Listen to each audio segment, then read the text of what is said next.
હિન્દુઓ માટે ખૂબ જ મહત્વનો ગણાતો અને પવિત્ર દિવસ મહાશિવરાત્રિનો પર્વ 15 ફેબ્રુઆરીના રોજ મહાશિવરાત્રિના પર્વની આપણે સૌ ઉજવણી કરીશું। તે પૂર્વે વાત કરીએ વડોદરા શહેરમાં આવેલા પ્રાચીન મહાદેવના મંદિરની। શહેરના સયાજીગંજ વિસ્તારમાં ભીમનાથ મહાદેવનું મંદિર આવેલું છે। પ્રાચીન આ મંદિર છે અને લગભગ 2200 વર્ષ જૂનું આ મંદિર છે, જેને પાંડવકાલીન મંદિર કહેવાય છે। આ ભીમનાથ મહાદેવ મંદિર ખાતે મોટી સંખ્યામાં ભક્તો મહાદેવના દર્શન કરવા માટે, પૂજન અર્ચન કરવા માટે આવતા હોય છે। હવે જ્યારે મહાશિવરાત્રિનો પર્વ હોય ત્યારે અહીં વિશેષ શણગાર કરવામાં આવશે, મહાદેવને વિશેષ અભિષેક કરવામાં આવશે અને મોટી સંખ્યામાં શ્રદ્ધાળુઓ અહીં મહાદેવના દર્શન કરવા માટે પણ આવવાના છે।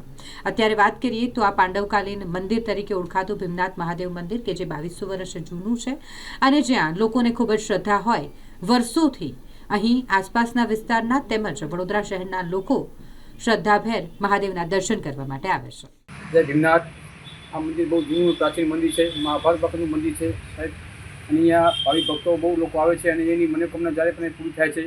અહીંયા ગણપતિ બાપા છે, બળિયા બાપા છે, પછી હનુમાનજી મહારાજ છે, નાગ બાપા છે, બહુ સરસ સારું મંદિર છે। અને ભીમનાથ મહાદેવ છે, સોમનાથ મહાદેવ છે, બીજા પણ 5 શિવલિંગો છે અને લોકોને અહીંયા મનોકામના પૂરી થાય છે। અને અહીંયા મહાભારત વખતનું મંદિર છે અને હજારો વર્ષ લોકો મનોકામના પૂરી કરે છે અને મનોકામના પૂરી થાય છે। અને દર શ્રાવણ મહિનામાં એક મેળા જેવું હોય છે અને દર શ્રાવણ મહિનામાં કેવડ યાત્રા નીકળે છે। કેવડ યાત્રા છે આગળથી નીકળે છે, નદીઓ પાણી આવશે અને નવ નદીનું અને નવનાથના શિવલિંગ અને મહાદેવ પર છે વડોદરામાં, તો એને પણ લોકો યાત્રા કરે છે શ્રાવણ મહિનામાં અને બહુ બેસ્ટ મંદિર છે। તમે એકવાર આવો નહીં અને મુલાકાત લો તો તમને ખ્યાલ આવશે। શું નામ તમારું? જય ભીમનાથ, ભાવેશભાઈ મહારાજ।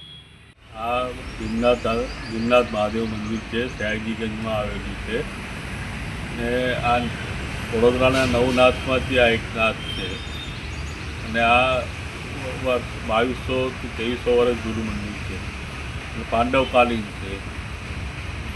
આની વિશેષતા એ છે કે દરેક શિવાલયના ગર્ભગૃહમાં એક જ દરવાજો હોય છે। અમારે ત્યાં 3 દરવાજા છે અને અંદર ગર્ભગૃહમાં શિવ પરિવારનું સ્થાપના કરે છે અને આ પાંડવકાલીન છે। પાંડવોના અજ્ઞાતવાસમાં આ એમના દ્વારા સ્થાપિત સ્વયંભૂ। હા, એ તો ઘણા વર્ષોથી, આટલા વર્ષોથી આવે જ છે। પબ્લિક ઘણી બધી આવે છે અને ભક્તોને આસ્થા એના પર છે। ભક્તો એના પર આસ્થા રાખીને જ જાય છે। અમુક માણસો તો એવા છે કે અહીંથી દર્શન કર્યા પછી જ એમનો ધંધો પાણી ચાલુ કરે। અહીંયા છે હનુમાનજી છે, ગણપતિ છે, બળિયાદેવ છે। શું નામ આપનું? નિર્મલ ગોસાઈ।